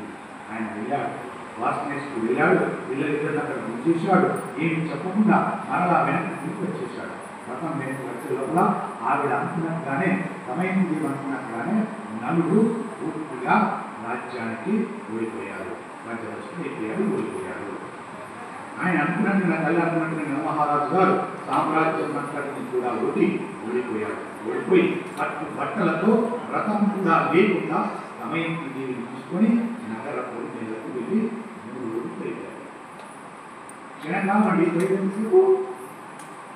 క్షణకాలంలో పోయి దమయంతి దేవి ఎప్పుడైతే ఆలోచించిందో అది ఒక భార్యకు ఆ ప్రజ్ఞత ఉండాలి. భర్త చేస్తున్న పని మీద ప్రజ్ఞత ఉండాలి. ఆ పట్టు ఉండాలి. ఇప్పుడు గ్రామం ఉండదు. భర్త ఏం సంపాదిస్తున్నాడు, ఎక్కడికి వెళ్తున్నాడు, ఎలా మాట్లాడుతున్నాడు, ఈ రోజు ఎలా మాట్లాడాడు, రేపు ఎలా మాట్లాడుతున్నాడు, ఇటువైపు రోజు సంస్కారం వివాహమైన స్త్రీ మొదటి నుండి కనిపెడితే ఆ వివాహం ఎన్ని కష్టాలు అనేరావు. ఆ జంట పచ్చగా ఉంటుంది. కనిపెట్టకపోవడం వల్లనే నమ్మకం ఉండాలి. భర్త మీద అతి నమ్మకం ఉండదు. భార్య మీద నమ్మకం ఉండాలి. అతి నమ్మకం ఉండదు. దయచేసి జాగ్రత్తగా వినండి. ఆ తల్లి ఆ రకంగా ఓడిపోయిన తర్వాత గెలిచిన వారు ఏమన్నారు, ఈ ఓడిపోయారు, రాజ్యాన్ని వదిలేసి అనుకుంటున్నారు. పట్టు బట్టలతో వెళ్ళిపోయిన చెప్పారు. వెళ్ళిపోతే లేక ఒకసారి నలమహారాజు గారు జీవించారు. దీనికి కొంత దిగి మనసు ఇది ఏం చెబుతుంది, ఏమైపోయింది, రాజ్యభ్రష్టమైపోయాను, ఎలా పోయాను, ఇది ఆడేది కాదుగా, ఎందుకు ఆడారు అని ఆలోచించాడు. ఆలోచించడానికి మళ్ళీ కలిపురుషుడు పట్టాడా మన ఆలోచనలన్నీ వేరుగా ఉంటాయి. నాకేం పర్వాలేదు అనుకో, నేను చేసేది నిజం అంటారు, నేను చేసేది మంచి అంటారు, నా అంత గొప్ప వివరణ చేస్తాను అనుకుంటారు. కలిపురుషుడు ఆలోచిస్తా ఉంటుంది చదువుతా. కాబట్టి ఆ రకంగా నలుడు దమయంతి దేవిని తీసుకొని నాగపత్రులు పట్టుకొని కట్టు బట్టలతోటి నగర పొలి మీద వెళ్ళి 3 రోజులు గడిపాడు. గడిపిన తర్వాత ఆయన పలకరించేవాడు లేడు, అన్నం పెట్టేవాడు లేడు. ఎందుకని కలిపురుష ప్రవేశం జరిగిన నరుని యందు ప్రజలంతా విముఖత పొందారు. కలిపురుషుడు నాలో ప్రవేశించాడా, వీళ్ళొక్కరు నన్ను నగలించారు. కలిపురుషుడు ఆయన లేడా, అందరూ పలకరిస్తారు. కలిపురుషుడు యొక్క దృష్టి పెట్టాలా, కలిపురుషుడితో దృష్టి పడితే అప్పటిదాకా ప్రేమగా ఆప్యాయం ఉన్న వాళ్ళందరూ కూడా శత్రువులు అవుతారు. శత్రువులు అవుతున్నారంటే కలిపురుషుడు యొక్క దృష్టి పడదని అర్థం. పడకు లేదు అంటే శత్రువు కూడా నేను మందలిస్తున్నాను అంటాను. అంటే దృష్టి పడకూడదంటే ఎలా ప్రవర్తించాలో చెప్తుంది మహాభారతం నలోపాఖ్యానం. కాబట్టి ఆయన ఎవరు మందలిస్తున్నారు, ఆయనకు కేవలము నీళ్లు తాగి ఆకలి తీర్చుకున్నారు. భార్య భర్తలతో 40 కూడా అన్నం దొరకట్లేదు, ఎవరు మందలిస్తలేరు, కష్టపడిపోయారు. ఆ 3 రోజులు గడిచింది, 4 రోజులు గడిచింది, 5 రోజులు గడిచింది. ఏం చేయడం అర్థం కావట్లేదు. నగర పొలిమేరలో ఉన్నారు, ఇంకా ఇబ్బందులు పడుతున్నారు. చూస్తున్న వాళ్ళు చిన్ని బతుకు ఎలా నిన్నే ఆడిపోతున్నావు, ఒకప్పుడు రాజధాని బతుకు, ఒకప్పుడు పరిపాలించావు, ఇవాళ ఏమైంది బతుకు అనుకుంటున్న ధైర్యం చూసి మాట్లాడుతున్నారు. మన మహారాజు గారు ఇలా అందరూ జీవితాలు అన్నీ ఉన్నప్పుడు కాపాడుకో, అన్ని పేరుతోనే మాట్లాడతారు. అంటే ఎవరు బతకాలి, ఇది భార్యాభర్తలు బతకాలి. భార్య ముఖ్యంగా బతకాలి. సంసారాన్ని నడిపించే భార్యను సినిమా స్థాయిలో చెప్పాల్సి వస్తే భార్య దర్శకురాలు. చక్కగా దర్శకులకు వహించు, భర్తతో సహా, అత్తమామతో సహా, పిల్లలతో సహా, ఆడపిల్లలతో సహా, ఈ బంధువులతో సహా సమాజంతో సహా చక్కగా దర్శకత్వం వహించావా? ప్రతి పాత్రను ఎలా నీవు మలచల్లో అలా మలిచి వాడుకున్నావా? ఎంతో కుటుంబం ఉంటుంది. అందుకే స్త్రీ దగ్గర ఉండాలి. అన్ని పోయిన తర్వాత మన చెప్తుంది 7 స్థానాలు. ఆ రకంగా అటువంటి పరిస్థితుల్లో బంగారు రెక్కలు కలిగినటువంటి పక్షుల సమూహంలో ఆకాశం వెళ్ళిపోతుంటే వాటిని నలుగురు చూశాడు.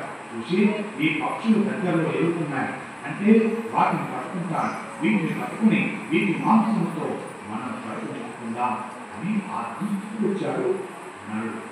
ఆ తల్లి సమయానికి ఆకలి వేస్తుంది, చెప్పు లేకపోతుంది, మహాశాస్త్రీమణి తల్లి మహాపతివ్రత. భర్తకి ఎదురు చెప్పనటువంటి తల్లి, భర్తకు ఎదురు చెప్పకుండా నడుస్తున్నటువంటి తల్లి. అలాంటి తల్లి వాళ్ళకు ఆకలి వేస్తే చెప్పలేకపోతుంది. 5 రోజులు గడిచింది. దొరికిన చోట నీరు కాస్తున్నారు, దొరకని చోట పక్షులు ఉంటున్నారు. ఇంత ఇబ్బందికర స్థితిలో దొరికిందే బంగారం ఉంటుంది కదా, అలా పక్షుల సమూహం ఇంటి నుండి పోతుంటే చూశాడు. చూసి ఆ నలుడు చూసి ఈ పక్షులు దగ్గరలో ఉన్నాయి, వీటిని పట్టుకుంటాం, వీటిని పట్టుకొని వీటి మాంసంతో మనం పట్టుకుంటున్నామని ఎలా పట్టుకోవాలో అర్థం కాక అర్థం కానివాడు కలిపి నేను ఆవయిస్తే అనవసర ఆలోచనలు అవుతుంటాయి. పక్కనే ఉన్నది భార్య కదా అని తను పట్టుకున్నటువంటి సంఖ్య తీశారు. ఎలాగైనా పక్షుని పట్టుకోవాలి, పట్టుకొని నేను చూస్తానని చెప్పని పక్కన భార్య కదా అనుకుని ఉన్న వాటిని తీసేశారు. తీసేసి ఆ పంచను విప్పేసి దాన్ని ఆ పక్షుల మీద పైకి విసిరాడు. ఆ పక్షుల మీద విసిరితే అది ఆ పంచ కింద పడితే దొరికితే అనుకున్నాడు. ఆ పంచను వదిలాడు. అప్పుడు ఆ పక్షులు దారి తెలియక వినిగిల కొట్టుకొని క్రింద పడిపోతాయి అని ఆశించాడు నలుగురు. కానీ ఆ పక్షులు అలా వేయగానే ఆ పక్షులు కిలకిల రావం చేసి నవ్వాయి. పక్కపక్క నవ్వాయి పక్షులు. నవ్వి అవి అన్నాయి, ఊరి పిచ్చివాడ నల్ల. ఇలా మాట్లాడే ఊరి పిచ్చివాడ నల్ల. మనమంటే మనం ఎంతో గొప్ప స్థితిలో బ్రతుకుతాం. ఒకసారి అన్నీ పోయినానుకోండి, వీళ్ళు ఎవరో తెలుసా, ఒకప్పుడు చాలా దర్జాగా పెట్టాడు, ఇలా అయిపోయాడు అని చెప్తుంటారు. దీనివల్ల భార్యాభర్తల ఐక్యవంతంగా ఉండకపోవడం వల్ల, ముఖ్యంగా భార్య సంసారాన్ని ఏది ప్రవర్తించుకోవడం వల్ల, సంసారంలో ఉన్నదెంత లేనిదెంత, భర్త ఎంత సంపాదిస్తున్నాడు, ఎంత అప్పు ఇస్తున్నాడు అనేది గమనించకపోవడం వల్ల, భర్తను కనిపెట్టి ఉండకపోవడం వల్ల, ఆ భర్త భార్యకు చెప్పకపోవడం వల్ల జరిగినటువంటి అనర్థాలు. భార్యాభర్తల మధ్యన సమన్వయం ఉండాలి. ప్రతి విషయంలో ఉడికించుకోవాలి. కష్టంలో వెనుకోవడం, భర్తకు కష్టం రాగానే వెంటనే భార్య అభయం చేయకూడదు. హేళన చేసేది భార్య కాదు, రాక్షసు. భర్త కష్టం అంటే హేళన చేయకూడదు, చెప్తారు ఆ విషయాన్ని. కాబట్టి అక్కడ నవ్వాడు పక్షులు. ఊరి పిచ్చివాడా, నేను ఎవరనుకుంటున్నావో తెలుసా, బంగారు రెక్కలు కలిగే పక్షుల్లా కనబడుతున్నాను.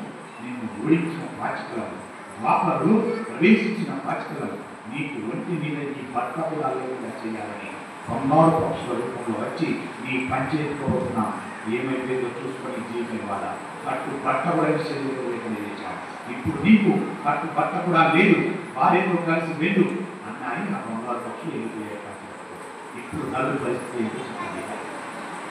ఎలాంటి మహారాజు, ఇంత గొప్పగా ఉన్న మహారాజు ఏమైపోతుంది జీవితం. ఒక్కసారి వెంట వెళ్ళండి. పుట్టినప్పుడు ఎలా పుట్టాం మనం, ఎంత వైభవంతో పుట్టాం, ఎలా సాకారు తల్లిదండ్రులు, ఎవరు వచ్చిన తర్వాత ఎలా ఉన్నాం, ఎలాంటి సుఖాలను అనుభవించాం. సంసారం అనేటువంటి గృహస్థాస్త్రం గడిపెట్టినప్పుడు ఎన్ని కోరికలతో వచ్చాం. వచ్చి 10 ఏళ్ల కాలంలో వారు చేసుకున్న కర్మ పాపమైతే సంవత్సర కాలంలో భ్రష్టు పెట్టిపోతున్నారు, రోడ్ల పాలవుతున్నారు, కోర్టులు కేసులు పంచాయతీలు తిరుగుతున్నారు. భార్యాభర్తల మధ్య నాకు వదిలేస్తున్నాయి. కూర్చొని మాట్లాడుకుంటే రోజు మీద నన్ను వదిలేసుకుంటున్నారు. ఇవాళ ఏ దృష్టికి వచ్చి అడుగుతున్నది నాకు ఎంత గొప్ప సామ్రాజ్యాలు లేక. కాబట్టి ఇప్పుడు నీకు భర్త కూడా లేదు, భార్యతో కలిసి వెళ్ళు అన్నాయి. కట్టుకోవడానికి భర్త లేకపోతే దమయంతి దేవి తాను కట్టుకున్న భర్తనే నలమహారాజు గారికి సగం చిక్కి ఇచ్చింది. ఎందుకు అలా చూడలేదుగా, అలా నగ్నంగా చూడలేదుగా. ఎంత భర్త అయినా చూడగలుగుతుందా? ఎంతవరకు చూడగలరు? చూడలేదు. అలా తల్లి ఇచ్చేసి మనం కట్టుకున్నటువంటి వస్త్రం వచ్చి సగం చిక్కి ఇచ్చింది. వచ్చి ఆ సగం భార్య కట్టుకున్న వస్త్రాన్ని కట్టుకున్నాడు. ఆ నల్లు ఆ ముక్క నల్లు కట్టుకున్నాడు. సార్వభౌముడైన మహారాజు భార్య చీర సగభాగం కట్టుకోవాల్సినటువంటి దుస్థితి ఏర్పడింది. ఎందుకు ఏర్పడ్డది? కలి పురుషుడు ఆవహించడం వల్ల ఏర్పడ్డది. మనకు కూడా కలి పురుషుడు కట్టుకుంటున్నాడు. మనకు దుస్థితులు వస్తున్నాయి, కష్టాలు వస్తున్నాయి, విపత్తులు వస్తున్నాయి. జాగ్రత్త అని చెప్తుంది మనకమైన చరిత్ర. కాబట్టి అలాంటి దుస్థితి కట్టుకొని సార్వభౌముడు ఏ స్థితిలో గడుపుకోండి. ఇద్దరు కలిసి అరణ్యంలో వెళుతున్నారు. భార్యవతులతో కలిసి రాణిలా వెళ్తున్న తల్లి పనేంటి దేవి. తండ్రి దగ్గరైనా భర్త దగ్గరైనా ఇవాళ పిల్లలకు దూరం అయిపోయారు. పిల్లలు పరోక్షంగా వీరి అరణ్యంలో అన్నం లేదు, ఆహారం లేదు, పానీయం లేదు. భర్త దృష్టి దుస్థితి ఉన్నారు, ఉన్న వస్త్రం పోయింది. ఇలా బ్రతికేదని దమయంతి దేవి ఏడుస్తూ బాధపడుతుంది. దానికి బయట చెప్పుకోవడం లేదు. అక్కడ ఒక చోట 4 గారుల కూడలి కనబడింది. తినడానికి తిండి లేదు, ఒంటి నిండా బట్టలేదు. సగం భర్త తను కట్టేసుకున్నాడు. 4 రోజులు అయిపోయింది. దమయంతి దేవి మరమ దీనంగా ఉంది. నలుగురు భార్య వద్ద చూశారు. స్త్రీకి ఒంటి నిండా పట్టున్నారు. ఇవాళ ఒంటి నిండా లేదు దమయంతి దేవి, సగమే ఉంటుంది. నలుగురు బాధపడుతున్నారు. నలుగురు బాధ. భార్య చీర ఏర్పడదు కదా, ఎవరైనా చూస్తూ ఎలా ఉంటుందని సగం తెచ్చుకుంటున్నాడు. నలుగురు వాళ్ళు ఎత్తుకోలేకపోతున్నాడు. అలాంటి స్థితిలో 4 రోజుల దారి కనబడితే వారికి 10 రోజులైనప్పటికీ దమయంతి దేవి పరమదేవిగా ఉంది. నలుగురు భార్య చూసి ఆయన అంటున్నాడు, ఓ దమయంతి, ఇది 4 రహదారుల కూడలి. ఒకటి దక్షిణ దేశంలో వెళుతుంది, మరొకటి విదర్భానగరానికి వెళుతుంది, మరొకటి కోసల రాజ్యానికి వెళుతుంది, 4వది ఉజ్జయిని వెళుతుంది. మనం ఇప్పుడు ఏ దారిలో వెళదాం చెప్పవలసింది అన్నాడు. ఆవిడంటే దమయంతి దేవి, ఎందుకు మీరు అంత భయపెడుతున్నారు? మీ రాజ్యం ఏంటో మా నాన్నగారి రాజ్యం అంత కాదా? కాబట్టి మనము విదర్భానగరానికి వెళ్తున్నాము. భార్య యొక్క ఔన్నత్యంలో ఉంటుంది. భర్త కష్టాల్లో ఉన్నప్పుడు భార్య ప్రవర్తించవలసింది. ఇది ఎలా ఉంటుంది? కొంచెం కష్టం రాగానే, కొద్దిగా లాస్ రాగానే నీ కర్మ చెబితే వినేది ఏం చెప్పాడు? ఏమీ చెప్పలేదు. భార్య అనేది ఏమీ చెప్పలేదు. చెప్పలేదు వాళ్ళు చెప్పిన భర్త దగ్గర రుణం కాదు, భార్య మాటలు రుణం ఉండాలి. అంటే ఆ కాపురం పచ్చగా ఉంటుంది. ఇలాంటి తీర్పడాలి. ఆవిడ చెప్పలేదు, ఈయన వినలేదు. ఆమె చెప్పినా ఈయన వినలేదు. రూపాలే ఏమంటుందా భార్య? అక్కర్లే ఇవా జీవితాలు ఎందుకా వివాహం చేస్తుంది, ఎందుకా కలిసి ఉన్నది. చాలా విషయం మనం రేపు మాట్లాడుకుందాం. మరియు ఒక కోసల రాజ్యం వెళ్తుంది కాబట్టి మా రాజ్యం వేరు కాదు, మా తండ్రి గారికి వెళ్దాం అని చెప్పింది. మళ్ళీ మైంది అక్కడ మా నాన్నగారు ఉన్నారు. మనకు చాలా కలిసి వచ్చేంత పర్యంతం మా నాన్నగారికి కలదాచుకున్నారు. బిడ్డలు అక్కడికి వెళ్ళిపోయారు కదా, రండి అక్కడికి వెళ్ళిపోదాం అంది. అంటే నలుగురు కదా, ఆయన మహారాజుగా ఒకనాడు నలుగురు ఎంతో గౌరవంతో గొప్ప స్థితిలో ఉన్నవాడు కదా. మహారాజుగా మీ ఇంటికి వచ్చాను, మహారాజు వైభవాలు పొందాను, అల్లుడిగా గౌరవాన్ని పొందాను. మీ నాన్నగారింట్లో అక్కవారింట్లో ఇవాళ సగం పెట్టిన పద్ధతిలో భార్య చీరవస్త్రం కట్టుకొని రాజ్యం పోయి భ్రష్టునైపోయి దీనస్థితిలో అక్కగారింటికి ఏమనుకోవాలి, ఎలా అనుకోవాలి, ఏ ముఖం పెట్టుకుని పోవాలి అని బాధపడుతున్నాడు. బాధపడి భార్య చీరవస్త్రం కట్టుకున్న వాడిగా వచ్చి మీ ఆనందం ఏమనుకుంటున్నాను, అది నాకు గౌరవంగా ఉండదు, అందుకని అక్కడికి వెళ్ళవచ్చు, మనము అరణ్య మార్గాలకు వెళ్దాం అన్నాడు. అంటే ఆ తల్లి చాలా సంతోషించి ముందుగా దమయంతి దేవి మీరు మంకు పట్టు, మీ మంకు పట్టు అని అనలేదు. భార్య చెప్పగానే భర్త వినలేదనుకోండి, ఏమంటుంది భార్య? మీ మంకు పట్టు ఇస్తే ఏం చెప్పినా వినలేదు అని అంటుంది కదా. అలా దమయంతి దేవి అనలే కదా. ఆవిడ అన్నది, ఎందుకంత బయట పెట్టుకుంటారు, ఎందుకంత కష్టంలో ఉన్నారు, అంత బాగుంటున్నారు. కష్టం మనకే ఉందా? మనకంటే ఎందులో ఉన్నవాళ్ళు ఉన్నారు. మన కష్టం స్థిరమా కష్టమా కాదు. దయచేసి కష్టం ఉందని బాధపడదు, కష్టం ఎల్లకాలం ఉండదు అని మాట్లాడుతున్న తల్లి ఏమంటుందంటే, అసలు దాంపత్యం అంటే ఏమిటో చెప్పినటువంటి సిద్ధాంతం ఈ నగరమైన చరిత్ర. దాంపత్యం ఎలా ఉండాలో తెలియజే చరిత్ర నగరమైన చరిత్ర. కాబట్టి విపరీతమైన దుఃఖంలో ఉన్న వాడికి, విపరీతమైన రోగంతో ఆర్తి చెందిన వాడికి ఒక్కటి ఔషధం. ఎక్కడ దొరుకుతుంది తెలిసిన ఔషధం అది? భార్య ఒడిలో దొరుకుతుంది ఔషధం. ఎంత బాధలో ఉన్నా, ఎంత ఇబ్బందిలో ఉన్నా అర్థం చేసుకున్న భార్య ఇంట్లో ఉంటే ఎంత కోటీశ్వరుడు అర్థం చేసుకున్న భార్య ఇంట్లో ఉంటే నువ్వు ఎన్ని ఇబ్బందులు పడ్డా, నువ్వు ఎన్ని బాధలు పడ్డా, వచ్చి రాగానే నువ్వు బాధపడతావయ్యా, నువ్వు ఇబ్బందిపడ్డా నేనున్నా రానొక్కసారి తన ఒడిలో భర్త యొక్క కాలు పెట్టుకొని ఆ చేతి ఆ భర్త స్త్రీ గుడికి అద్భుతమైన స్త్రీ గుడిలో కలగలుగుతున్న ఏ పురుషుడు భర్త అర్థమవుతుంది. స్త్రీ భర్త వారి యొక్క గుడిలో భర్త పెట్టుకోవాలంటే ఆ స్త్రీ ఎలా ప్రవర్తించాలి. ఎందుకయ్యా పట్టుకుంటావు సమయంలో మాట్లాడుతుంది ఒక్కటి ఔషధం, ఆ ఔషధము శరీరం నుండి వచ్చిన వ్యాధి కానీ నయమవడానికి వేసుకుంటారు. వేదాంతంలో ఆకలి కూడా వ్యాధిగానే పరిగణించబడుతుంది. కాబట్టి శరీరం వ్యాధి వస్తే వేసుకునే ఔషధం, కానీ ఆవిడ దుఃఖమునకు కూడా అనేక ఔషధం ఉంటుంది. దానికి దుఃఖమునకు ఔషధాలు లేవు, సమయానికి లేవి. ఆ రెండింటికి కలిపి ఒకటే మందు ఉన్నది అంటుంది. ఆ మందు పక్కన ఉండగా ఈ రెండు పురుషుని ప్రపోషించారు. ఈ రెండింటికి ఉపశాంతి ఒకటే ఔషధం. అదే భార్య, అదే భార్య యొక్క గుడి. అలా అందించాలి భార్య గుడి. భర్త కష్టాలు వచ్చినప్పుడు నేనున్నానయ్యా, బాధపడదు, ఈ కష్టం శాశ్వతం కాదు, ఒకరోజు పోతుంది చెప్పుకునేది వారి భార్య. అలాంటి భార్య దొరికితే, అలాంటి భార్య నీకు వస్తే నేను అదృష్టం అలా ఉండాలంటే నీవు భార్యకు అలా ప్రవర్తించాలని చెబుతుంది. ఆ భార్యగా ప్రవర్తించాలంటే భర్త అనుకూలంగా ఉండాలని చెబుతుంది. ఎప్పటి నుండి మీకు వివాహమైనప్పటి నుండి ఉండాలి జ్ఞానం.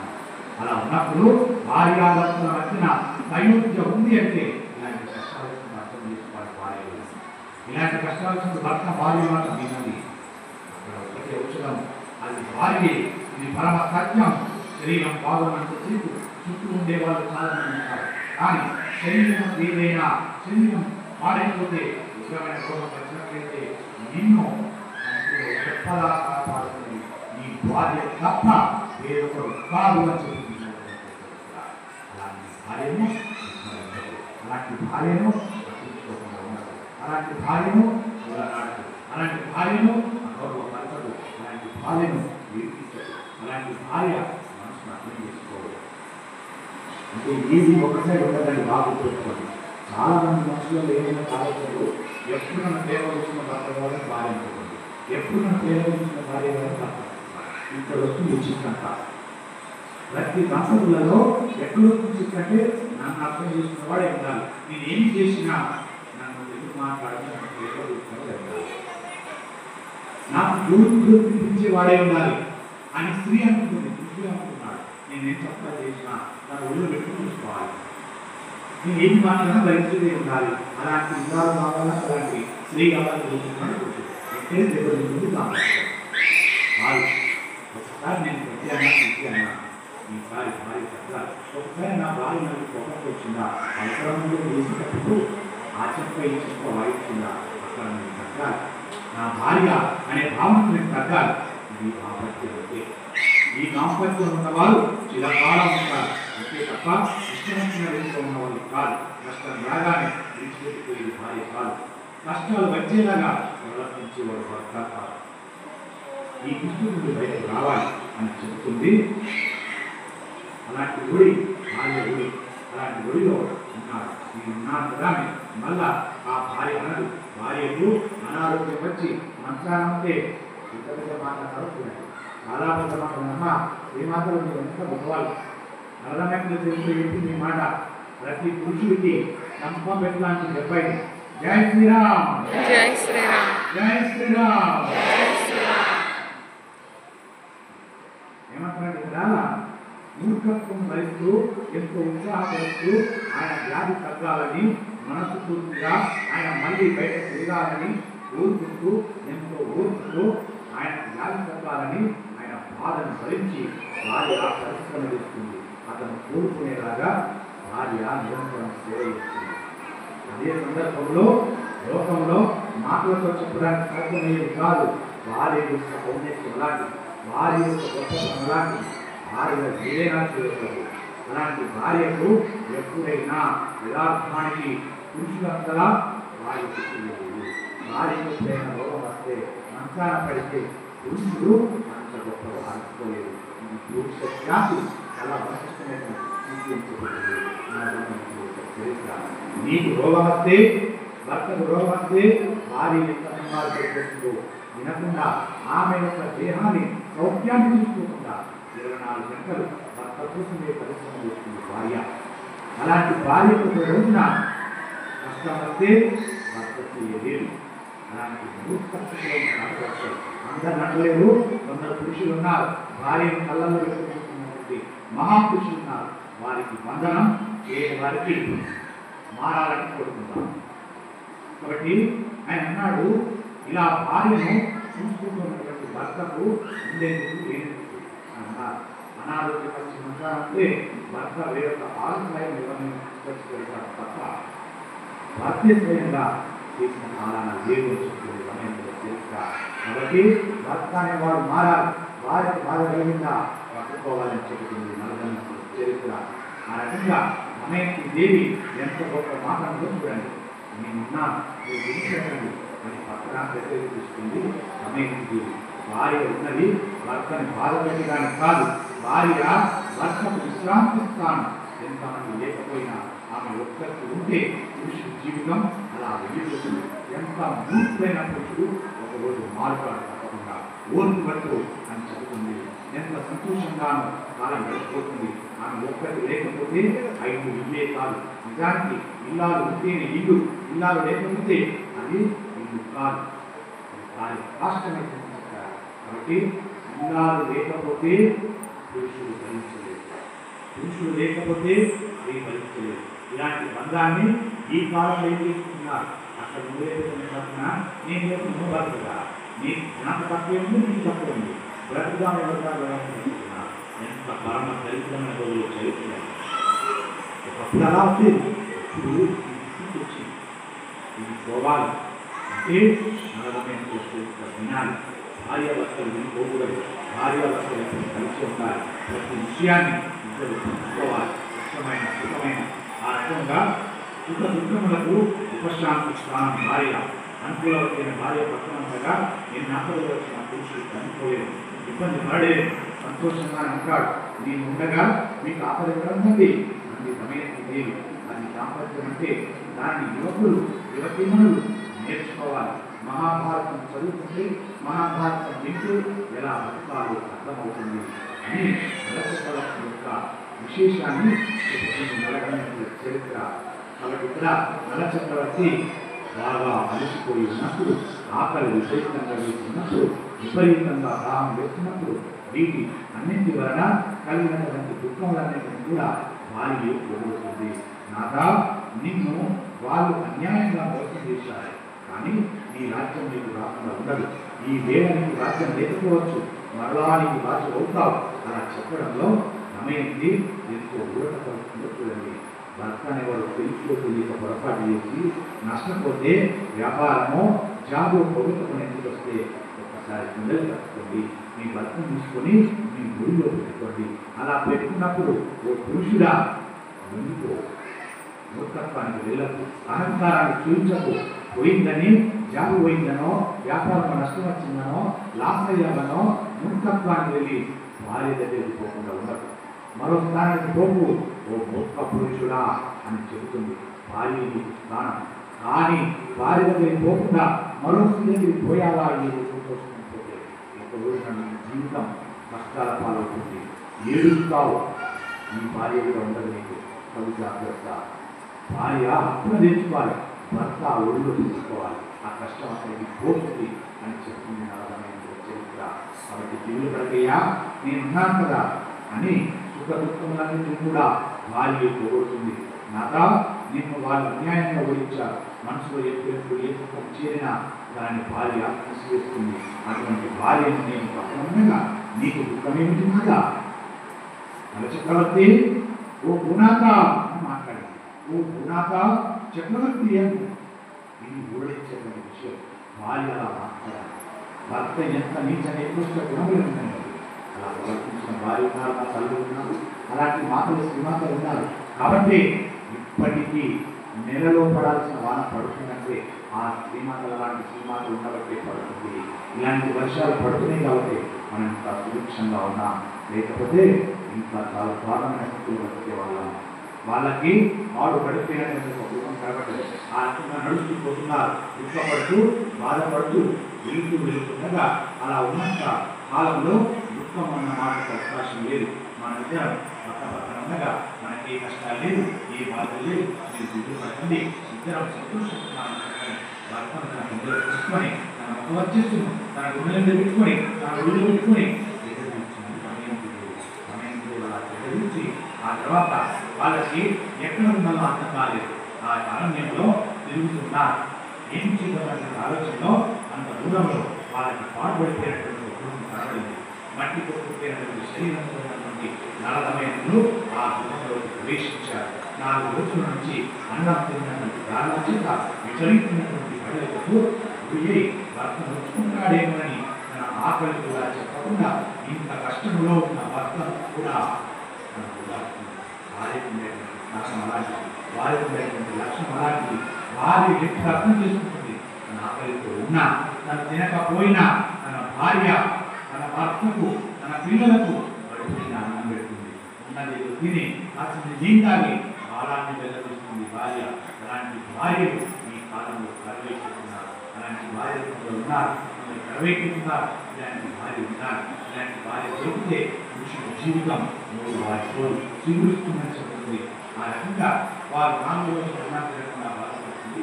ఆ సమయం దేవి అప్పుడు అంటుంది, ఇంత కష్టంలో ఉన్నా కూడా భర్తను వివరిస్తూ దమయంతి మాట్లాడుతుంటే, అయ్యో ఎంత పిచ్చిలారా, ఎంత మంచిదాన్ని దొరికావే, ఆనాడు దూరం ఆడవద్దని నీవు చెప్పినప్పుడు నేను నీ మాట వింటుంటే ఎంతో బాగుండేది. నీ మాట లక్ష్యలేదు. ఇప్పుడు నేను చాలా కష్టపడుతున్నాను అని ఆమె మంచితనాన్ని భరించలేక జీవిస్తున్నాడు. అరణ్య కాలంలో వచ్చినటువంటి నల దమయంతుల కథ చాలా పెద్ద ఉపాఖ్యానం. దాన్ని చాలా మంది కోరిపోయి వినాలి కూడా. కొత్తగా వెళ్ళిన జంట కూడా నల దమయంతుల చరిత్ర వినాలి, చెప్పించుకోవాలి. మీ ఇళ్లలో ఒక్కరోజు పెడుతున్నారే, ఏం పెడుతున్నారు, రిసెప్షన్. ఆ రిసెప్షన్ రోజు నాడు ఇది పెట్టుకోండి, ఇది 2 గంటలు చెప్పించుకోండి. ఆ జంట వినుకోండి, ఆ జంటలు అనురాగం మొదలుపెట్టుకోండి. భర్తను ఎలా చూసుకోవాలని భార్య నేర్చుకుంటుంది, భార్యను ఎలా చూసుకోవాలని భర్త నేర్చుకుంటారు. ఆ ఇంట్లో పెద్దవాళ్ళు ఎలా ఉండాలో నేర్చుకుంటారు. ఇలాంటి నల దమయంతుల చరిత్ర కొత్తగా వివాహమైన ఇళ్లలో చెప్పించాలి. మీకు వరం. మీరు ఇలాంటి చెప్పించాలంటే రోజుదాకా ఉచితంగా చెప్పుకుంటారు. ఆ భార్య భర్తలకు విడిపోకుండా వస్తారు. ధర్మాన్ని కాపాడుగా. హిందూ ధర్మంలో విడాకులనేది లేదు. ఇది తప్పులు చేసిన సవరించుకొని భార్య భర్త కలిసి ఉండమని చెప్పింది. సనాతన ధర్మం విడిపోమని చెప్పాలి. కాబట్టి అలాంటి ధర్మం కోసం పదం చేద్దాం. కాబట్టి అలాంటి నగరకి నిలుస్తున్నాడు. వాళ్ళను ఇంత కష్టపడుతున్నానని ఆమె మంచితనం చూసి నగరచక్రవర్తి బాధపడుతున్నారు, ఏడుస్తున్నారు. అలా ఏడుస్తున్న తీసుకొని నా జగన్లో తీసి నాక ఏడవకు, నేనున్నాను మన బంగారు రాజ్యాన్ని ఏమి ఆ యొక్క మాట నేనున్నాను అంటే చాలు. చాలు. ఆ సమయానికి ఆ మాట కష్టాలు ఉన్నప్పుడు భార్య అలా తీస్తారు. ఇంకేదో అడగాలనుకుంటే చూసినాడు అని కష్టమైన భర్తను పట్టుకొని అదే సమయంలో మళ్ళీ భార్య వెళ్ళాలి. అలాంటి విధాలకి సంతోషం చరిత్ర. అందుకే నన్నే కాదు ఈ ఉపాఖ్యానం చెప్పి గమనించాడు.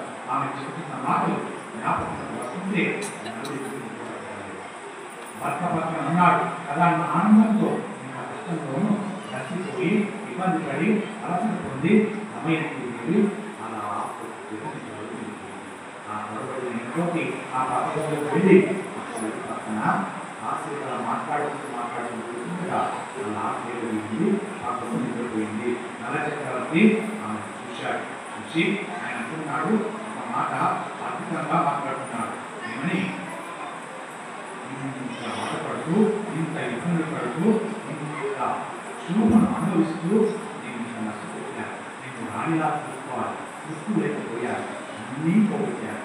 అయినా నా మీద ప్రేమ నేను అభిమానం అందుకగా ఇలాంటి భార్యను ఇలా చూసుకొని నన్ను పొందిపోయి నిలుస్తున్నాడు. ఆయన నిద్రపడడం లేదు. ఎలాంటి భార్యను ఎలా చూసుకుంటున్నాడు, ఏ స్థితిలో పడుకోబెట్టాడు. అంత వాసనలో ఎలాంటి ఎలాంటి పాంపులు పడుకోవాలి మామూలు ఎంతమంది దాసిత్వం ఉంటారు. అలాంటి దాసిత్వం లేకుండా తన జీవితం ఆమె నేల మీద పడుకున్నది అని జీవిస్తున్నాడు. మరి వీరు ఆయన మాట్లాడాడు. ఆయన అంత చూసి ఈ ఏడుపు ఈ ఏడుకోడు కాబట్టి ఈ ఏడుకు సంబంధించినటువంటి బాధ, ఈ ఏడుకు సంబంధించినటువంటి పరిష్కారం రోజున మీకు వివరిస్తాను. ఈ రోజుతో మీరు మీ గృహాలకు వెళ్ళి మీరైనా సంతోషంగా ఉండండి. మాలా కష్టాలు పడలేదు. దంపతులు వచ్చిన వాళ్ళు, దంపతులు రాని వారికి నన్ను చెప్తున్నాడు. ఏమని? మాలా కాకండి, మాలా తల్లి యొక్క దృష్టి పెట్టుకోకండి, మాలా రాజ్య దృష్టి కాకండి, మాలాగా భర్త నియంత్రణ పోయి దృష్టి కాకండి. భార్య చెప్పిన మాట భర్తలు వినండి, భర్తలు చెప్పిన మాట భార్యలు వినండి.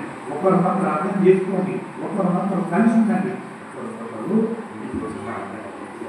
జీవితం శాశ్వతం కాదు, ఈ బంధం శాశ్వతం కాదు.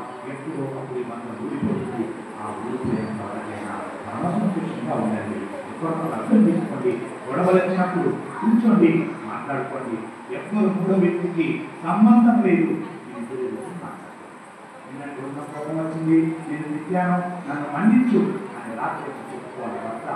భర్త మాట అనగానే భార్య ఒక్కసారి తన బిడ్డల మీద చూసుకోవాలి. భర్త ఎంత చండాలే కానీ, ఎంత మూర్ఖమైన పని చేసి రూపాయలు నష్టం చేసిన భర్త ఆ మాట భార్య భర్త దగ్గర అనగానే ఆ భార్య బిడ్డలు చూసుకుంటే వస్తుంది. మీ కాపురం గుర్తుగా ఉంటుంది, 10 మందిలో పడదు. మీ వంశ వృక్షం, మీ సంసారమైన వృక్షం గొప్పగా దాచిపెట్టుకుంది. దయచేసి 10 మందిలో పడేసుకోకండి అని నలుడు మీకు ఎన్నో విషయాలు చెప్తానన్నాడు.